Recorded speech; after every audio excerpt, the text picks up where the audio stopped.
باغ کی رقم پر زکوٰۃ کا کیا حکم فقہا نے نقل کیا ہے؟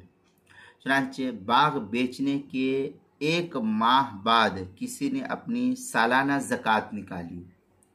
یا 1 ماہ 2 ماہ 3 مہینے یہ اس اندر میں جو ہے زکوٰۃ نکالی، تو اس باغ کی رقم سے بھی زکوٰۃ ادا کرنا اس کے ذمہ لازم اور ضروری ہوگا جس باغ کا اس نے عشر ادا کیا ہے۔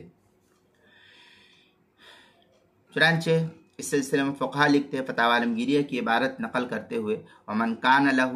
نِصَابٌ فَاسْتَفَادَ فِي إِثْنَاءِ الْحَوْلِ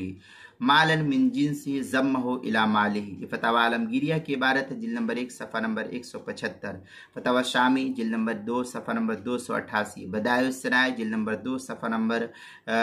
13، جو HM سعید کراچی کا چھپا ہوا نسخہ ہے، البحر الرائق جلد نمبر 2 صفحہ نمبر 222 پر اس کو نقل کیا گیا ہے۔ اسی طریقے سے زکوٰۃ کے مسائل کا انسائکلوپیڈیا حروف تہجی باغ کی